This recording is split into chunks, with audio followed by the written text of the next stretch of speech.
bottom of Yud Amud Beit just to remind ourselves what the debate is, and we're going to be figuring out when the world was created. I don't know, figuring it out, but anyway, we'll be talking about it. All right, Tanya. So 5 lines from the bottom of Yud Amud Bet. We taught Rabbi Eliezer Omer, B'Tishrei Nivra Ha'olam. The world was created in Tishrei. B'Tishrei Noldu Avot. B'Tishrei Meisu Avos. So the forefathers were born and died on Tishrei. But Pesach, the one thing that wasn't on Tishrei, or one of the few things, was Pesach Nolad Yitzchak, and we'll see why in the Gemara. But to some degree, it's tied into the next line of Rosh Hashanah Nifkeda Sarah Rachel V'chana. If Sarah, Rachel, and Chana were remembered, and that means they became pregnant, so if Sarah became pregnant on Rosh Hashanah, then we'll see why the Gemara feels that Yitzchak had to be born on a Yantiv. But to some degree that connects to him being born on Pesach, although that is only about 6 months later. We'll see about that. The Rosh Hashanah Yosef Hasurin, and Rosh Hashanah Yosef was freed from prison. The Rosh Hashanah Batlav Avoda Me'avoteinu B'Mitzrayim, and Rosh Hashanah their work, they were freed from servitude. They weren't free. They didn't become free people, but they stopped having to work. But Nisan Nigalu, the actual redemption happened in Nisan. So this is similar to, this idea of a gradual freedom. We pointed out parallels what we saw about the whole idea of the movement from Rosh Hashanah to Yom Kippur, the Yovel. Okay. But in the future they'll be redeemed in Tishrei. So pretty much everything was in Tishrei except what you have to say was in Nisan, which was Pesach, and Yosef, and what's his name's, and Yitzchak's birth. That's Rabbi Eliezer. What's his name? Right. Rabbi Yeshua Omer, B'Nisan Nivra Ha'olam, B'Nisan Noldu Avos, B'Nisan Meisu Avos. No, the world was created in Nisan. The forefathers were born in Nisan. They died in Nisan. B'Pesach Noldu Yitzchak, again with this idea that Yitzchak was born in Pesach, which then means that the one point he winds up conceding, or not one point, is Rosh Hashanah Nifkeda Sarah Rachel V'chana. That idea that they were remembered, Sarah Rachel and Chana, that was Rosh Hashanah. Again, that could be seen as tied into the Yitzchak idea. Also tied in, as the Gemara will do it, to the idea of Rosh Hashanah as a day of remembrance. Rosh Hashanah Yatzi Yosef in Beis Hasurin. Yosef was freed on Rosh Hashanah. Rosh Hashanah Batla Avodah Me'avoseinu B'Mitzrayim. They stopped having to do work in Egypt on Rosh Hashanah. So these things he does concede was on Rosh Hashanah. And B'Nisan Nigalu B'Nisan Asidim Ligayel. They were redeemed in Nisan, and in the future they will be redeemed in Nisan. Okay, so a basic debate of whether most of these things you date from Nisan or from Tishrei. Now the Gemara is going to unpack it. Tanya, ton of Bryson.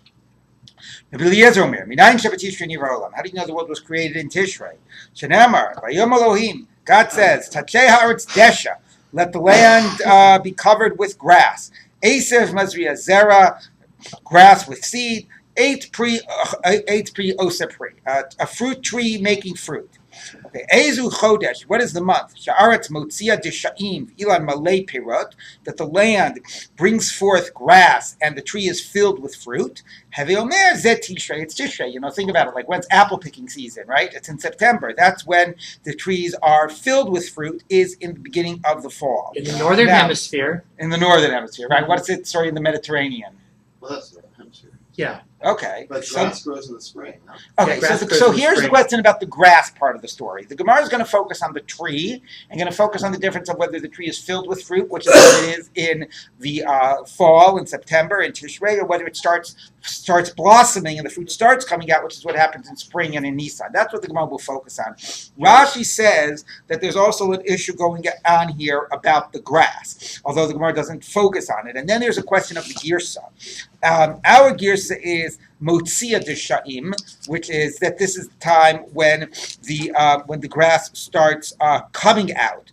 Rashi seems to have had the girsa here Milei Deshaim, that all the grass is already grown. I don't know, when is it grassier, in the spring or in the fall? Spring? In the Mediterranean, it's the spring. Yeah. Because nothing grows in the fall because it's dry. So there's a question here. Yeah. Which implies when it sprouts. Right, when it sprouts. You still have lots of grass. What? The sprouting of the grass is in the spring. Right.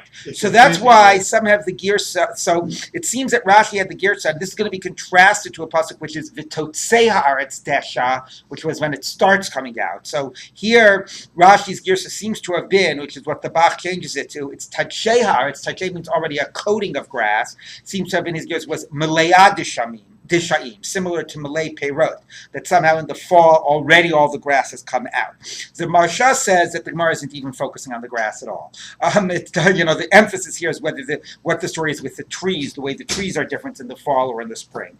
Let's read it with the switch of the Girsa, which seems to reflect Rashi Girsa of Malay Dishaim. What? Where's that Rashi? Well, it's implicit. If you look at the Rashi where he says Tashe Haaretz Titkasev Titlabesh B'Dishaim, and then if you skip down to 4 lines down, you have to read it in conjunction with the next piece of the Gemara where it says V'totse V'loksi V'tadshe. Anyway, if you combine it, Rashi isn't explicit, but the Bachite is picking up on the hints in Rashi. Okay, so we'll read it with the Bach's gears. Is that in the Mediterranean? There's no grass? Oh, I don't know. Probably not. Right. But presumably, if this was right, if Gan Eden was around, I don't know if this was happening in Gan Eden. If it was happening in the whole world, it's an interesting question. That's right. But if you focus on the Gan Eden area, which is presumably, the Fertile Crescent, right, the Euphrates and the Tigris and so on, so we're still talking about the Northern Hemisphere. I guess especially in the Kabbalistic period or Hasidic period, there's this idea that was in deepest Africa. Oh, really? You could be right. I don't know all the different ideas about Gan Eden. Certainly, the shot of the Psukim is that Gan Eden is in the Fertile Crescent. But of course, this is about the world, So it's also it's a good point trying to identify what's happening. Trying to identify what time of year this is happening if it's happening in the entire world. So that's a good point. The difference between the hemispheres. Although you're right, I don't know if the Gemara did know the difference between the hemispheres. If there's that anyway. All right. So we're going to read it Malaya. So Tadshe means it's already coated with grass, and the emphasis is going to be on 8 Pri. It's already fully a fruit tree. So it's filled with grass and filled with fruit. What time is it? Heavy Omer Zed Tishrei. It's Tishrei. Va'osa Perek Zman Reviyah Haitan. That was the time of rain, right? You want the rains to begin like soon after Tishrei in Cheshvan. The Yardu Geshamim B'Tzimchu, and the rain came down and the grass sprouted up. Or whatever, everything sprouted. Shene'emar v'eid ya'aleh min haaretz v'shkat at kopnei hadama. Right, the beginning in Perek Bet of Bereshit, where the clouds cause the rain, and it's ultimately part of the story of the creation of the human being. So the beginning of the rainy season happened soon after Tishrei. Why we start saying Tein Tal Matar and Mashiv Haruch Marida Geshem and so on. I never understood this. Why is the word for a quarter a fourth? Yeah. The same as the word for rain. I don't think it's a word for a fourth. I think it's the word for sexual relations. Yes. To water. Right, because it's the whole thing is a very much sort of sexually suggestive, and the whole Sedeh HaBaal, and the rain comes down and it fertilizes the earth and something sprouts forth. Right, it penetrates the earth. Right. So the word to be Roveya, Beheva, right, whatever, and right, yeah. So it's not from a quarter. It's really from a sexual term. Okay. Fertility image. Yes, exactly. All right. Okay, the Toteat's Def of San, Revia Rishona. The Toteat's Desha. Okay, Rabbi Yeshua Minayin Shabinisa Nirolam. How do you know it's created in Nisan? Shenemar, the verse says, Vatotei Arts Desha, Esev Mazria Zera, the 8 Osepri. So it's not yet a fruit tree, it's not yet filled with fruit. It's a tree that is making fruit or will make fruit. Ezu Chodesh Haaretz, again, we'll go with the Bach's Girsa. Motzi'ah Deshamim, it's Vatotzei Haaretz Desha. It's not yet coated with grass, it's just initially sprouting grass. The Ilan Motzi Peirot, and it's not yet an 8 Pri, it's an 8 Ose Pri. The fruit is just beginning to come to blossom. So Hevi Omer Ze Nisan, it's Nisan. Those who are Perek Zman Behema V'chai Vov Shemiz Davnin Zeh, and that's the period of fertility. So the other one mentioned rain. Here he's talking about, but for the animals, animals, it's the spring that's a period of fertility. Shenemar Livshu Karim Hatzon, which is the pasuk we quoted earlier, if you'll remember, which is why the Rosh Hashanah for sheep and for Meiser Behema is in Elul or Tishrei, because they are mating in Nisan. So therefore it makes sense at this time of fertility, and you see the bracha of Puravu and so on, although it's interesting, the psukim never speak about the animals mating, but it makes sense to associate that image of the creation of the world and the fecundity of the world with this period of time in Nisan. Okay. V'idach nami haksiv eit osepri. So what does Rabbi Eliezer do with the verse that says a tree that makes fruit, which sounds like it's not yet filled with fruit, it's just that it is beginning to make fruit. That sounds like Nisan. No,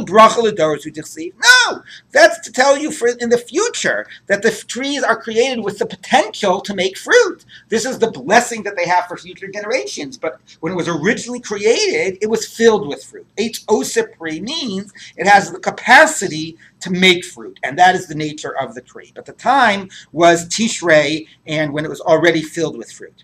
Okay, so now the Gemara says, "Idach nami haksiv eit pri." What does Rabbi Yeshua do with the idea that it says a fruit tree, which sounds like that it's filled with fruit? Sounds like it's Tishrei. Who could Rabbi Yeshua ben Levi? That's like Rabbi Yeshua ben Levi. Damar Rabbi Yeshua ben Levi. Kol ma'aseh bereshit. All the acts of creation. Biko masan nivru. They were created already in their full stature, right? It's not like, when Adam and Chava were created, they were one-day-old infants, right? So it's not when the trees were created, they were little, it was a little sapling. Trees were created, the things were created already fully formed. L'da'atan nivru. Now that's an interesting idea. They were created only with their acquiescence, so God basically said to the trees, do you trees want to be created? So besides of the personification aspects there, or the anthropomorphism aspects, I shouldn't say personification, anthropomorphism, there's also the circular problem. How do you say to the tree, do you want to be created if the tree wasn't created yet? So maybe it's like somehow the tree power in the world. I have no idea what this means. Maybe trees have souls. Right, trees have souls. Anyway, there is a powerful image though about like the sense of like, the world,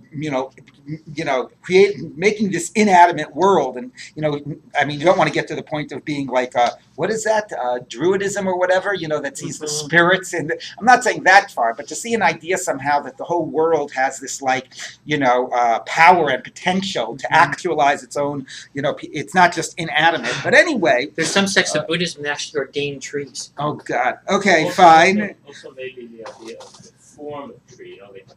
Plato has, but even our right, the Platonic, right, before coming into the physical world. Right.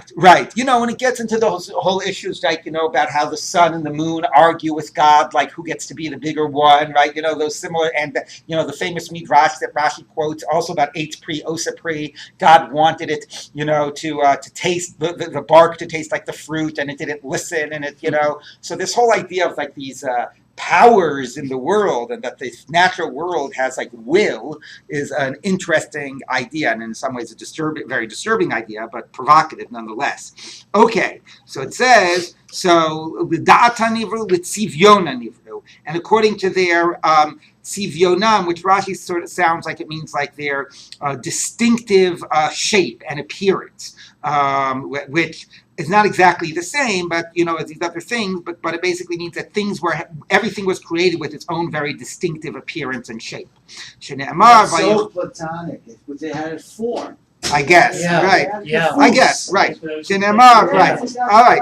Right. Vayechu Hashemayim v'aretz v'chol tziva'am, all the hosts, al tikri tziva'am, ela tzivionam, their desire or their particular distinctive shape or appearance.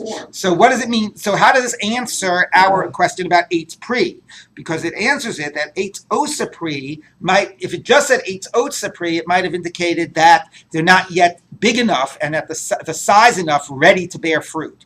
So Eitz Pri says that they are fully a fruit tree, not meaning that they're filled with fruit, but at the full size of a fruit tree, and therefore prepared to really be filled with fruit.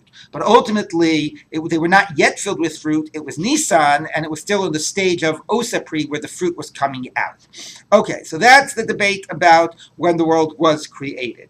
Rabbi Eliezer Omer. Now, Rabbi Eliezer says, of course, if you just think about the imagery, the whole idea of Nisan and spring and birth is a sort of more powerful imagery to think about at the time of the creation of the world. Okay, Rabbi Eliezer Omer. Minayin shebetishrei noldu avot. How do you know that the fathers were created in Tishrei? Shene'emar, because the verse says, created, born in Tishrei. The verse says, "Vayikalu el Melech Shlomo kol ish Yisrael b'yerech ha'etanim bechag." Okay, so they all gathered to the king Shlomo in the month of Etanim in the Chag. So we've mentioned already that in the Torah the months are numbered, right? Once it says HaChodesh Hazel Lachem Rosh Chodashim, so Nisan is 1, Iyar is 2, and so on. In Tanakh, before Golus, like in these psukim by Shlomo, you have a numbering of months, but you also have a naming of months. And the naming of months, so somehow seems to be Hebrew names, right? It's only after the Churban Habayis and in books like Esther and Ezra and Nehemiah that you have the Babylonian names of Tishrei, Cheshvan, Kislev. So here by Shlomo you have naming of months, but more given Jewish names. And let's try to see what those names mean. Okay, so this is Bechag, this is Sukkot, and it is the Yerech HaEtanim. So what does the word Etanim mean? Etan normally means like strength. So let's take a look. Yerech Shenoldu Bo Etanei Olam. The months that the strong ones of the world were born, meaning the forefathers. My mashma dahai Etan Lishnit Kifehu. Where do you get this idea that the word Etan means strong? Kidechsiv, like the verse says, Etan Moshavecha, Vasim Basela Kinecha. Your dwelling place is secure, is strong. The Omer, Shimu Arimis Riv Hashem, here, O mountains, the argument of God or the contention of God, Va'etanim Moste Aretz, and the Etanim, the foundations of the earth. Okay, for Omer. So anyway, so presumably that they're treating that as a pasuk where the second half parallels the first half. So Etanim are now also identified with mountains. So now we're not just going to say that Etan is strong, the idea of strength connected with the foundation, but we're even going to drive the idea home because of its being parallel and equated with mountains. The Omer, the verse says, Kol dodi hineze ba medaleg al ha'arim v'kapetz al ha'givaot. So my beloved is coming, which is the time of redemption, skipping over the mountains, jumping over the valleys. So mitaleg al heharim b'schut avot, by the merit of the forefathers, which are seen of as mountains. The kapetz al ha'givaot, skipping over the valleys, b'schut imahot, by the merit of the mothers. And therefore, again, now it's sort of like proving one midrash with another midrash, but in that pasuk we understand harim is forefathers, and another pasuk has Etan with harim. So therefore we have it as the forefathers. I think the interesting issue about the imagery of the mountains being fathers and the valleys or the being the mothers. First of all, could be the idea before both of these points. Again, this imagery of like Mother Earth, of fertility and so on, which is the very feminine imagery, is connected here with the Givaot, which are the valleys, which tend to be the places where are planted and things grow. Also, one does sort of wonder again the idea of like just the physical sense of like protrusion. The mountains stick out and the valleys lie low and are indented. So presumably that has to do with that association of that imagery. Yes. Like you said a minute ago about the spring being a more natural kind of creation, but maybe that's what the argument says, is the world created kind of fully formed, this fall, it's done already, or is it a developing thing, which is spring? Right. So that's exactly the idea of Datan and Tzivyonan and so on. Although the Gemara quoted the Datan and Tzivyonan for the one that said spring, but yes, you're right. In a way, in a way, you're right. That is the question. It sort of is. It gets back to the whole sense about about the human, why the humans are planted on the earth. Like, do you see the earth as this burgeoning, fertility, and you're supposed to be sort of part of the growing and developing, or is it like l'shamra?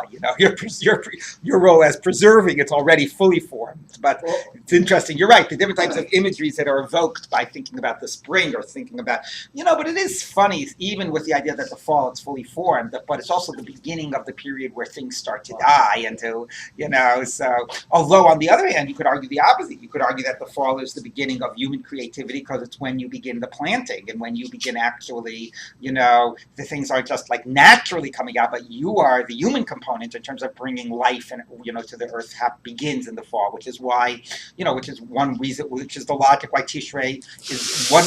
We have these two models, Tishrei and Nisan, which are exactly that, right? Nisan is the natural sort of a birthing of the world and sprouting forth, but Tishrei is the beginning of the agricultural cycle. So very interesting. Corresponds to Prakim Aleph and Bet and Breshit. Perek Bet and Breshit, everything sprouts from the ground. So right. Everything goes from the ground. Starting with people, they all come from soil. Right. All the animals sprout from the ground. Right. On the other hand, you could say that ground. that stuff where it says about it raining, which the one associates with Tishrei, and it says Vadam Ayin la'avodat ha'adama. So the idea of avodat adama is something associated more with Tishrei, not with plants. The people plants. Well, right. Right. So it's very interesting to think about the different type of imageries that are come up thinking about that, and also the human component in that all sense of fertility and creation. Okay, yes. When they spoke about the will and desire to create, asking the created. Right. So I was reading in the Arya Captain on Kabbalah. So the first point of creation is Hashem's will and desire to create. So now it's being paralleled by those that are created to express their own will. Also, right. Yeah, you're right. That's also very powerful in terms of that whole idea of like partnership, which the Torah is explicit in terms of the human being, which are B'Tselem Elokim, and they're there to somehow, be partners with God and take God's charge. But if you think about all of creation giving over their will, then the entire creation is sort of partnering with God in the creation. That's a very nice idea, a very powerful idea. Okay, so that's how we get it with that it means that they were born in Tishrei, because of Eitan. So how about the other one? Rabbi Yoshua Omer Minayin Shebenisan Noldu Avot. Where do you know that they were born in Nisan? Shene'emar, the verse says, another pasuk by Shlomo, by the building of the Beis HaMikdash. Vahi b'shmonim shana v'arba miyos shana l'teis b'nei Yisrael me'eretz Mitzrayim. B'shana harvi'it, in the fourth year, b'chodesh Ziv, in the month of Ziv, and the next two words, which it should have quoted, which is, Hu hachodesh hasheni. Okay, now we know that again, the numbering of months is from Nisan. So Chodesh Ziv is Iyar. Okay, so let's see how we get from Ziv being Iyar to the forefathers being born in Nisan. Okay, so it says, B'yerech shenoldu bo Ziv tanei olam. In the month in which, like the shining ones or the distinctive ones of the world were born. Now, it's a little bit of a challenge because the luminaries, excellent translation, the luminaries were created. But the problem is that, of course, this is Hayerech HaSheni. So Rashi has to stretch a little and say it means by the time we got to Yerech HaSheni, they would already been born, which is a bit of a kvetch. So then Rashi has another explanation, which is that, the idea of Nisan is not only the month of Nisan, but it's also a way to describe Tufat Nisan, right, which is like the spring equinox, or, the spring season. And therefore, Rashi says it this month is called Ziv Tanei, Yerech Ziv, because Kufat Nisan, the season extends into ER, but it's a little bit of a challenge. We're trying to use the word Ziv to identify it as Nisan when the Torah is explicit that this is referring to the second month, which is ER. Okay. So anyway, v'haksi b'yerech eitanim. Now, what do you do with the idea that it says yerech eitanim? If you say that they were born in Nisan, what else would yerech eitanim mean?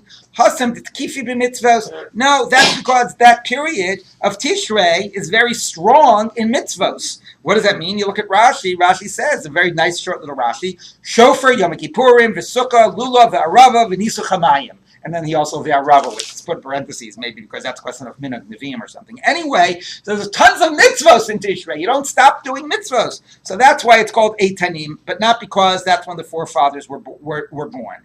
V'idach nami haksi b'chodesh Ziv. Now, if you say they were born in Tishrei, what do you do with the Ziv referring to ER? What would Ziv mean if it doesn't mean when the luminaries were born?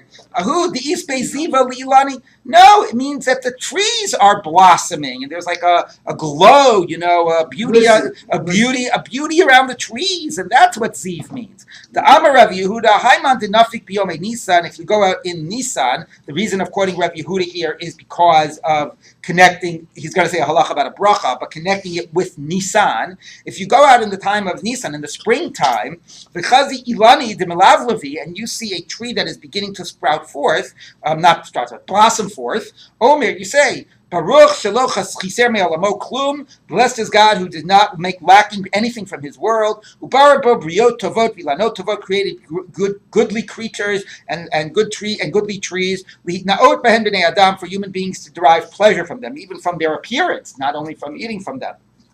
That's a special bracha you make when trees are blossoming. Anywhere in the world, or just in Eretz Yisrael? No, anywhere. Anywhere. Yeah. You go look in your various sidurim. It has it. People that are aware of it, whenever it comes spring and they walk outside, they say, "Where's the siddur?" Because you have to remind yourself, what is that bracha? You don't make it so often. At the next store, they have a nice flowering cherry tree or something. Oh yeah. Well, they used to. Spring. Oh yes. Here's the bracha. Yeah. I grew up in in Maryland near Washington D.C. and then with the yeah. cherry blossoms. That you could make a bracha for. Yes. Anyway, all right. So Ziv means it's beautiful because the trees are blossoming. All right. So that's the question of when the forefathers minus Yitzchak were born. Okay. Now. Mandam Nisan noldu b'Nisan mesu. Now, if you say they were born in Nisan, they died in Nisan. Mandam b'Tishrei noldu b'Tishrei mesu. If they were born in Tishrei, they died in Tishrei. Shne'emar Vayomer Elohim Vayomer Alehem Ben Me'av Yashim Shana Anochi Hayom. Moshe said to them, "I am 120 years old today." So what does it mean today? She'ein damar hayom. I mean today. So umat damar hayom. Hayom malu yamai ushnotai. Today I am exactly 120 years old. My days and my years are complete. To teach you, God fills out the years of the righteous day to day and month to month. Presumably, if there's an idea that a person is decreed to live a certain amount of time, so presumably that means 20 years, it means, or not 20, 70 years, it means that full amount of years. So if somebody dies on the day they were born, they filled out their years. Mal'u yamai ushnotai. The amount that was decreed was completely filled. Shene'emar, et mispar yamecha amalei. I will fill the number of your days. So therefore, if they were born in Tishrei, they died in Tishrei. Born in Nisan, died in Nisan. The Pesach noad Yitzchak. Now everybody agrees Yitzchak was born in Pesach. Minala, where do you get it from? The Malachim say to Sarah, I will return to you, or God says, I will return to you at this time, Mo'ed. Now, presumably, La Mo'ed Ashuvei Lecha means this same time next year. Yeah. Okay, but the Gemara here is interpreting Mo'ed to mean, there's a long Tosfos tries to figure out if this fits with other things. But anyway, the Gemara is interpreting it to mean a Yantiv, a Mo'ed. So the next Yantiv, you're gonna have a child. All right? How could you already have a child by the next Yantiv? Not enough time to get pregnant and to give birth. So the Gemara says, Amos Kai, when is this happening? Pesach, if they're telling her to this at Pesach, the Karmelei Ba'atzeres, you'll have a child by Shavuos. The Chamishin Yomi Mika Yalta. How can you give birth in 50 days? Ela the Kai Ba'atzeres, the Karmelei B'Tishrei. Must be that it was Shavuos. So then they'd say what? By Sukkot you'll have a baby? Akati, the Chamishin Yarchi Mika Yalta. You can't have a baby in 5 months. Ella, of course, you all understand the anachronism here of making the Chagim already existing at this time. Anyway, Ella, the Kai B'Chag, it's at Sukkot. The Karmela B'Nisan, okay, you'll have it in Nisan. So you see that Yitzchak was born in Nisan. That would be the only way you have at least 6 months. So the Gemara says, 1 minute. The Akati B'Shita Yarchi Mikayalta. So it's 6 months still isn't enough. Okay, Tanano. Osa Shana Mu'uberataita. It was a leap year. So they had 7 months from Sukkot till Tishrei, and in 7 full months, then you could actually have a baby. So the Gemara says, Mu'uberataita. So, nevertheless, ki madli mar yomi tuma batrilu. If you wait the days after Sarah's became impure, then you'll be left. Then it won't be a full 7 months, because if you read Rosh on the Torah, you have this woven into the story, right? It says when it says, Achrei Blosi Haisali Edna, right? So have a youth. Rashi says, also Yom Pirsa Sarah Nida. That day when the Malachim came, Sarah had menstruated, and that's why also it says that he didn't feed the Malachim the dough, because she became Anita when she was making the dough, and you don't want to give the guests the tummy food. Anyway, so this is all part of the midrashic interpretation of these psukim. So if she had become Anita that day, then she could not conceive. I mean, presumably they were keeping Hilchos Nida. That's also the assumption. Maybe even without that assumption, if that's her period, she can't conceive right after having her period. So they had to wait like a week or two. So it's not a full 7 months. It would only be 6.5 months from the time she would be able to conceive till the time she could give birth. So the Gemara says, no. Amar Mar Zutra says, even according to the one that says that when a woman goes full term and she gives birth after 9 months, it will not be a partial month, it will be 9 full months. Again, don't know exactly what that means. Obviously, women give birth a little prematurely, but okay. Nevertheless, Yoledis L'Shiva, when we say a woman gives birth in 7th month, Yoledis L'Mikuta'im can be partial months. So therefore, it can be into the 7th month.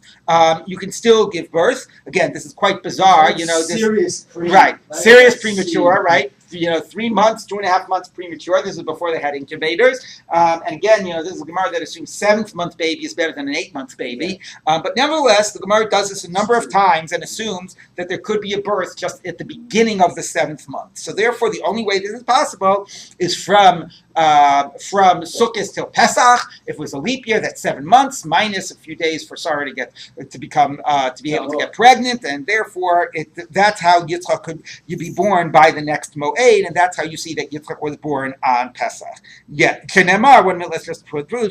As the word says, "Vayihi l'tkufat hayamim," and it was this is by Chana. Right, so is that right by Chana? Mm-hmm. Yeah. Mm-hmm. So and it was after the seasons of time. Miut kufot shtayim. The minimum of seasons is 2, so a season is 3 months. At 6 months. Umiut yamim shnayim, and the minimum of days is 2. So after 6 months and 2 days, Chana gave birth. So you see, you can give birth after even in the beginning of the 7th month. Yes.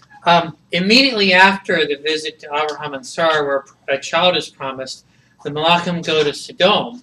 Yeah. And Lot makes matzah for them. Right. And Rashi says that shows that was Pesach. Right. So, and Rashi also says Lamawei Rashu Elecha means Ba'oso Perek B'Shana Haba'ah, which basically means the same time next year. Yeah, that makes more sense. So that's what this Tosfos tries to figure out. Oh, okay. Okay. But this Gemara seems to assume that this event happened in Tishrei, which, by the way, would also fit with the next line, which is that Sarah was remembered in Tishrei, right? The Rosh Hashanah Nifkeda Sarah. Okay, so let's take a look. So it says. Rosh Hashanah Nifkeda Sarah Rachel v'Chana. Sarah, Rachel, and Chana. We just mentioned already Sarah and Chana, right? So Sarah, Rachel, and Chana were remembered. Minalam, where do you know this from? I'm Rabbi Eli on Rosh Hashanah, and everybody agrees to that. Even if you're normally a Nisan man like Rabbi Yoshua, right? Rosh Hashanah is the time of remembrance. Shene'emar Asi Pekida Pekida, and this is going to be really underscored, that idea of Rosh Hashanah as the time when God remembers. Asi Zechira Zechira. You learn now from the idea of to visit, which means to remember, and from 2 words of Pekida, and then from 2 words of Zechira. Ksiv barachel, it says by Rachel, Vayiskor Elokim et Rachel. God remembered Rachel, Vayiftach et Rachma. Ksiv b'Chana, Vayiskira Hashem. God remembered her. Okay, now how do you know it was Rosh Hashanah? Ksiv, Asya Zechira Zechira Rosh Hashanah. Ksiv Shabbason Zichron Truah. A day of rest, a remembrance of the shofar blast. So the idea of zikaron, a day of remembrance, right, is the central theme of Rosh Hashanah. And if God is remembering Rachel and Chana, He's remembering them on Rosh Hashanah. And now that we get that by Rachel and Chana, so Pekida, now we're going to link that to a word of Pekida and get it to apply to Sarah. Ksiv b'Chana, ki pakad Hashem et Chana. God remembered Chana. V'ksiv b'Sarah, v'Hashem pakadet Sarah. God remembered or visited Sarah. So the same way, Chana was Rosh Hashanah, Sarah was Rosh Hashanah. Of course, there's a little bit of a problem because we just said that the Malachim visited on Sukkot and she gave birth on Pesach. So on the one hand, you could have just said from that previous thing we could figure out that he was remembered in Tishrei. Fine, but now we're not just saying Tishrei, we're saying Rosh Hashanah. So she remembered in Rosh Hashanah. Then how does that fit with the thing we just said a minute ago, which is the Malachim visited in Sukkot, right? So it's not really working so well together. It works better if you say the Malachim visited, like Charlie was just saying, in Pesach, and they said next year at this time, and then God could have remembered her 6 months later at Rosh Hashanah, and then you could have her still after, 6-7 months, 7.5 birth, months. whatever, well, not 7.5, from Rosh Hashanah till Sukkot, till Pesach is 6.5. 2 Adars. Right. Once you add an Adar, it's Yeah. right. It's 7.5.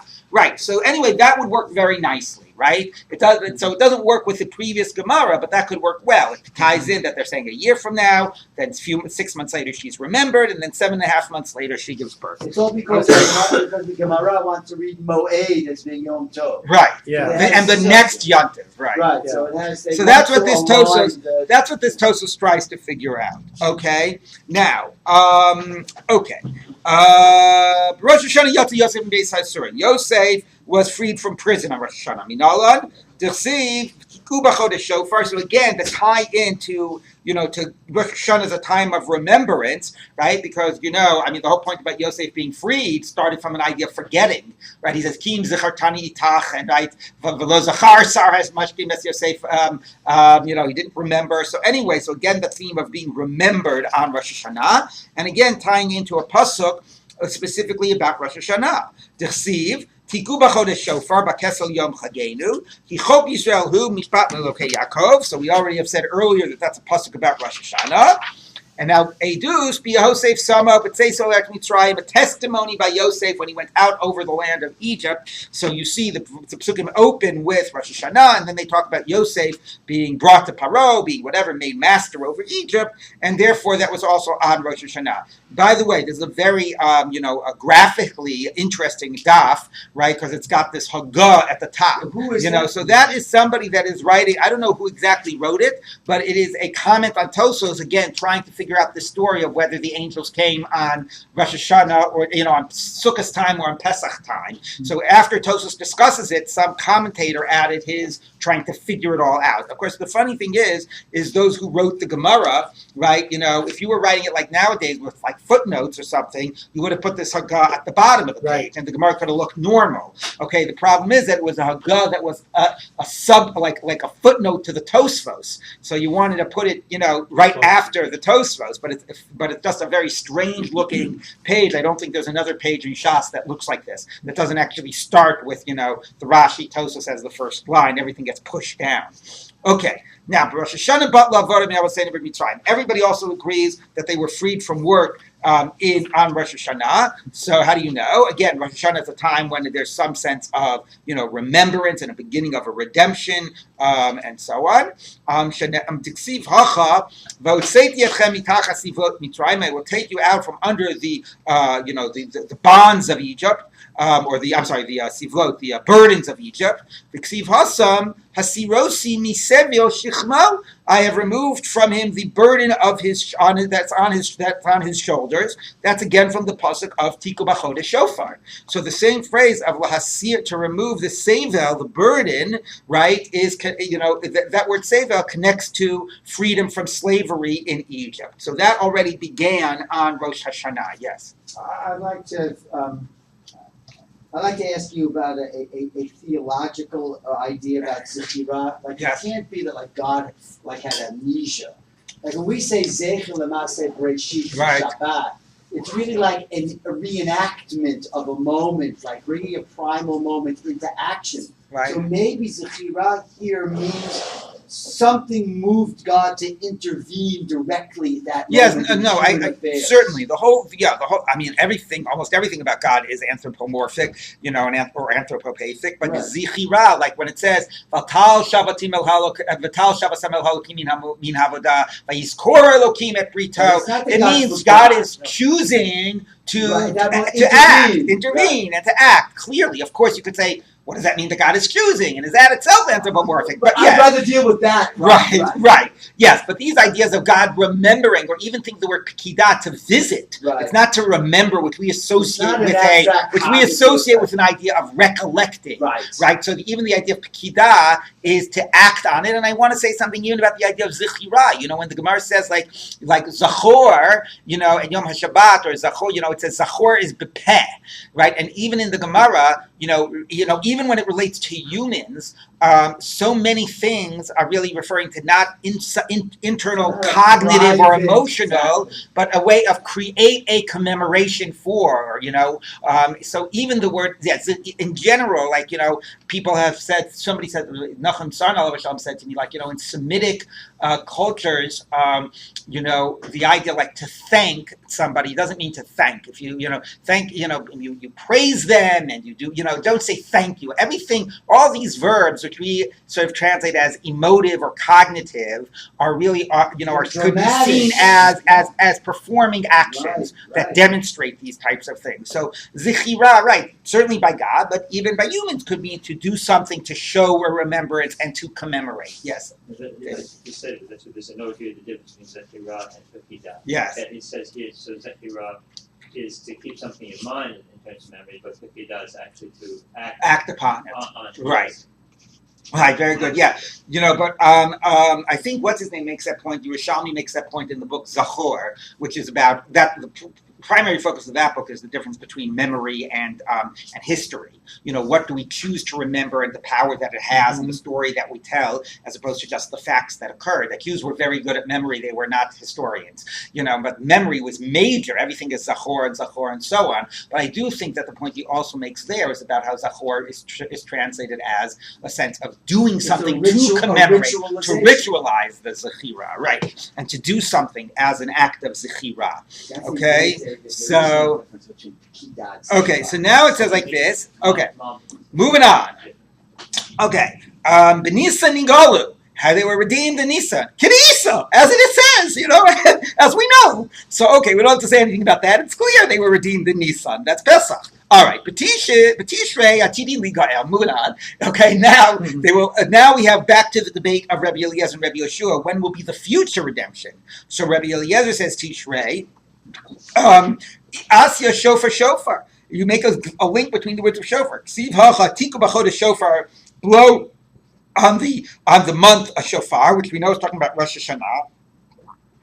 Ksiv hasam, and it says about a messianic vision. Bayomahu yitaka b'shofar gadol, which is a pasuk that we say in Shofar wrote, the blowing of a shofar. It's a blowing of freedom, right? And Yovel, you blow the shofar. It's also, could have mentioned that. That's also right around, in Tishrei. But it's the blowing of the shofar represents freedom, and that's the future redemption. And that will also be on Rosh Hashanah, the same way we blow the shofar on Rosh Hashanah. I mean, it won't be on Rosh Hashanah; it'll be in Tishrei. Rabbi Yoshua Mir b'Nisan Yigalu b'Nisan Ativim Ligael. In Nisan they were redeemed. In Nisan they will future be redeemed. Minalan, how do you know it? Amakra. Leo Shimurim, a night of remembrance. Like Leo Hamishumar Uba Misheshes Yemei, or a night of protection. It's an interesting question how you read that. Normally you would say somehow it's a night of protection, but here how he is going to read it. Leo Hamishumar Uba Misheshes Yemei Abreshit. A night that is protected and waiting and anticipated for from the very beginning of creation. This is the special night. This was the night of the first redemption, and this will be the night of the future redemption. The Idach, and the one who disagrees and says that it won't happen in Nisan, it'll happen in Tishrei. What do you do with this pasuk? It's a day that is protected from the demons, which, by the way, is sort of like very much associated with Pesach is being protected from the evil forces and so on. Interestingly, it didn't ask what Rabbi Yoshua does with the pasuk about shofar, which is pretty powerful. I have to say also, again, the imagery is a good question. I think this, to me, is provocative because, first of all, if Nisan was the month of the initial redemption, and it's Rishon Hulachem L'Chadshei Hashanah, the whole idea is that now you start counting from Nisan, and this marks God's intervention, and this is, this is the month of Geulah. It stands to reason that the future redemption will also be in Nisan, right? And also the imagery, or about a world of rebirthing. You go from the dead of winter to the birth of the spring. It's very powerful as a period of redemption. So the one who says Tishrei, is I find that challenging. Like, why would it be that it would not be a continuation of the earlier redemption, which is Nisan? What does that mean that it's Tishrei? And so A, it's just not parallel, and B, what's happening in the world, again, in terms of the season, is not a powerful imagery of redemption. So I really don't know. Obviously the answer seems to be, well, okay, but if Tishrei is the time when God acts in the world, or but I don't know. God sort of remembers, He judges on Tishrei, but He acts on Nisan. So I still don't get it. The agricultural imagery, though, suggests that Tishrei is the time of partnership when human initiative and creativity has to start to initiate or participate in the process. You have that potential idea to I know. But how is it different than the initial one? The idea is supposed to be that the initial Geula was more God. It's true. Bnei Yisrael were just being left along. Right. And the future redemption will be one of greater partnership. Correct. That's an interesting thought, because often the thinking is that the future redemption will bring us to like messianic times, and it'll be all God. So anyway, it does present, I think, an interesting challenge to think about what the message is behind that. Okay, so now the Gemara continues. What? Let's get to that at the end. Okay, they go according to their reasonings. The time we taught in the Brisa.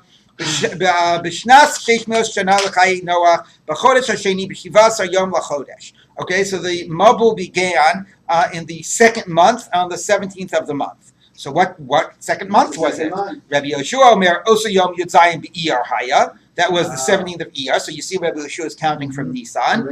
Yom Shemazal Kima Shokea. But Yom, it is the day when the astronomical constellation Kima, which actually says is the tail of the sheep. What's the sheep? Aries. And what's the tail of Aries?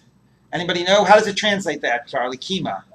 He doesn't translate it, but he says it's the Pleiades. Pleiades, which is the tail of Aries? And it is the tail of Aries. Okay. So here, let me tell you. What? And the head of Taurus. Okay. And the head of Taurus. Okay. So Rashi here, if you want to know about your constellations, if you go take a look at Rashi. Where's the Rashi?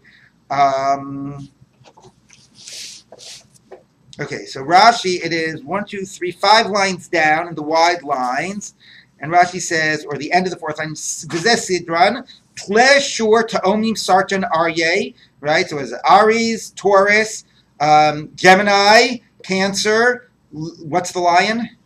Leo, Basula, Virgin.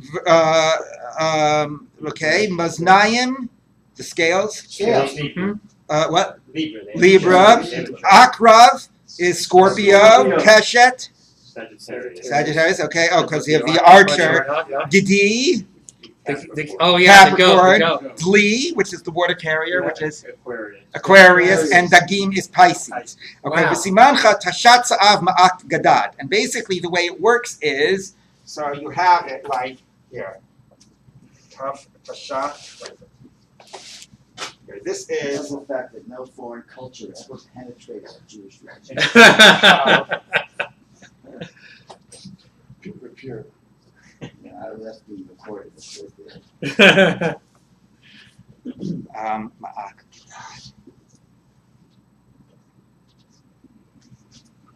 Hold on.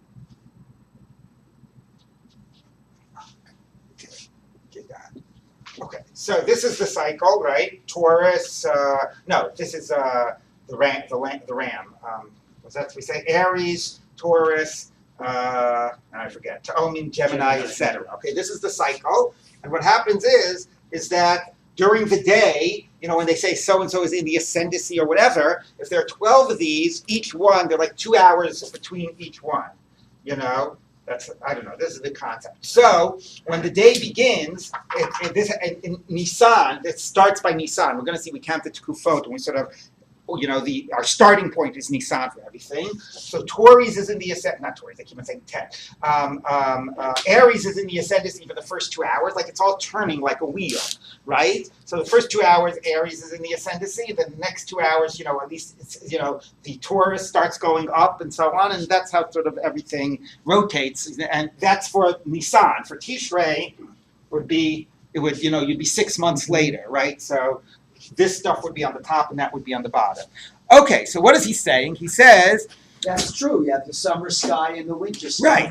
Right. So he says like this. So he says, Yom shemazal kima shokea b'yom. So if it starts this way in Nisan, so by ER, right, when the day begins, right, this has already risen there, and the day is going to begin with the shore, right, and this has already gone down here. It's 1 month later, so this is how it looks. So he says that for some reason this is called Shokea, because since it already has begun to rise, you look at all the rest of the period as it's in its setting motion. I don't know why. To me, you would start calling about setting by midday. Anyway, so since this in ER is setting, okay, Yom Shemazal Kima Shokeya Biyom Umayinot Mitma'atim, and apparently in the spring the underwater well springs are less rushing because I guess the melting of the snows and whatever, and all of the water comes in the fall, right? By the spring they're drying up. Because they perverted their ways, changed their ways, natural ways, maybe referring to the idea that they, interbred, or at least that they sinned. God perverted the normal ways of nature. The Hellel Mazel Kima Biyom, and the Kima began its ascendancy in the day, so it started the day. Again, I don't know why it matters here. Who sinned? Who sinned? The people of the Mabul. Okay, so the Kima started its ascendancy at the beginning of the day, as opposed to in its beginning to set. Now why is that significant? God took 2 stars away from Kima. And the world came and flood came to the world. Not exactly clear, like the stars are like little plugs, in the big water storehouse above. You remove the stars and the water comes down. Some also want to say that the Gemara understands that the stars of Kima are what keeps the world cool. So by removing the stars, it brought we're going to talk in a minute about the hot water, and it made it very hot and boiling. Idea, though. What? Right. Right. So somehow you remove those 2 stars and the plugs get opened. Exactly. Okay, Rabbi Eliezer Omer. Now Rabbi Eliezer says, also Yom Yudzayin b'Mar Cheshvan Haya. So again, Rabbi Eliezer is demonstrating that he thinks that the world was created in Tishrei. So the counting of the 2nd month is going to mean Cheshvan. Yom Shemazal Kima Ola B'Yom. So that would be a day when the Kima would begin, during the day would be rising from below. Okay, it would start the day, I think, here or something anyway, and would begin rising. Go figure out what that is. Umayanot mitgabrim, and the underwater well springs are getting more and more powerful, right? Because the melting snows. And because they perverted their ways, and God perverted the ways of nature. The Hela Mazel Kima B'Yom, and brought up the Mazel of Kima, the constellation of Kima in the day. And he brought a Mabul. Now the question is, what does it mean, Shina? We just said, according to him, if it's happening in Cheshvan, that's exactly what happens. That Kima goes up in the day, and there's a lot of water in the underwater well springs. So the Gemara is going to ask. So let's finish up this sugya, get to the 2 dots. So the Gemara says like this. Rabbi Yoshua, Hainu Tichsiv, Sheni. Could Rabbi Yoshua, I understand what it means, the 2nd month. He says it's ER. El Rabbi Eliezer, my Sheni. What does it mean 2nd month? Which is a bizarre question, because Rabbi Eliezer is just counting from Tishrei. So 2nd month means Tishrei. So Tosa says, the Gemara is assuming that even if you say the world was created in Tishrei, the months are counted from Nisan. Like when the Torah says, Rosh Chadashim, which is strange, because presumably, one way of reading it is that's the Chiddush of the Torah, that we're going to start counting the months in a different way, not linked to the beginning one. Anyway, that's what the Gemara says. Why Sheni? Is this the structure of the Medrash, as the Sheni meaning Shina? No, I don't think so. Maybe. Oh, you're right. I didn't pick that up. Maybe you're right. Bachodesh Hasheni, Sheni, and Shina. That's interesting. I didn't think. That's a nice point. Okay, Sheni Ladin. No, the 2nd month from the time that they were being judged. Maybe they were judged that it was going to happen already in Tishrei, and we know Tishrei is a day of judgment, and so on. All right, that was a strange question. So I think Dov is right that the idea of Shina Le'em HaKadosh Baruch Hu, Shina Le'em HaKadosh Baruch Hu is because it's a Chodesh HaSheni. I think that's I think you're right. I think you're totally right. I think that's totally correct. So according to Rabbi Yeshua, we understand Shina because Kima normally starts descending, and there's not a lot of water. Elo Rabbi Eliezer, my Shina. What does it mean, Shina? What was different about it? Like Rav Chisda. Dama Rav Chisda, Berotchin Kilkalu, they sinned with boiling liquid, which means semen. Okay, so basically referring to, again, interspecies breeding, interspecies sex. Uberotchin Nidonu, and they were judged with boiling hot water. Berotchin Kilkalu Be'avera, in the sin, which normally just by itself means sex, sexual sin. Uberotchin Nidonu, Ksiv Hacha Vayashochu Hamayim, the water is abated. Ksiv Hasam V'chamas Hamelech Shachacha, the king's anger abated. So and Chema is like fiery anger, so it means not only abated, but it means like the temperature got lowered, right? It cooled off. So you see, they were judged in hot water, and that was the Shina. The Shina, not that it was Kima, not that it was water, all that was natural, but that it was boiling hot. Okay, now we finally get to the resolution. Tanu Rabbanan. Chachmei Yisrael, the sages of Israel, monim lemabul to Rabbi Eliezer. They count from the mabul, interestingly, like, what they're using our chumash. Anyway, they count the world, the mabul, the natural calendar, like Rabbi Eliezer, litkufa Rabbi Yehoshua. But for the tkufa, for the seasons, like Rabbi Yehoshua. Now, Rosh and Tosfos both say, if you're counting the seasons by Nisan, the way you count the seasons demonstrates when you think the world was created. Because presumably your point of reference is the moment of creation of the world. That would be your point of reference. And then from that, is it how many, you figure out how distant it is, and you do all your calculations from that point of reference. So if they're from the Tkufa for Rabbi Yehoshua, they basically paskin b'Nisan nivra ha'olam. They just think that maybe the calendar of the Torah is from Tishrei, but still they rule they're presumably assuming Nisan nivra olam. And Chachmei Umas Olam, I'm sorry, but Chachmei Yisrael, I was already jumping to the next thing, what I said before didn't make sense. Chachmei Yisrael makes sense, they're paskening, whatever. But now, Chachmei Umas Olam, but the sages of the world, Monim Aflamabul Rabbi Yehoshua, they're consistent, and they think not only is the world created in Nisan, and they figure out the calendar from Nisan, but even when they look at the dates in the Torah, again, what the Chachmei Umas Olam are doing, looking at the dates in the Torah, they assume that it's being counted from Nisan. So the interesting thing here is that everybody, forgetting on how you just read the dating by the Mabul, right? That's the only dating you have in the Torah until the story of Yetzias Mitzrayim is the Mabul. But besides the question of the dating in the Torah, everybody agrees that the world was created in Nisan. The Gemara is going to say in the future that the fact that we say in our liturgy, Hayom Harat Olam, Zeh Hayom Tchilat Ma'asecha, shows that we are assuming that B'Tishrei Nivra Ha'olam. So David, back to your question, how do we rule? It's not clear. Okay. There still remains to be the way in all the people, like all the sort of rabbinic literature on Kufa assumes Nisan. Right, assumes that the world was created in Nisan, and that we're going to use that as our point of reference. Right, but so much of our liturgy, especially around Rosh Hashanah, assumes that B'Tishrei Nivra Ha'olam. So we can continue to be conflicted about that. All right, what are you going to say, Joe? It's probably a reference to Yomi.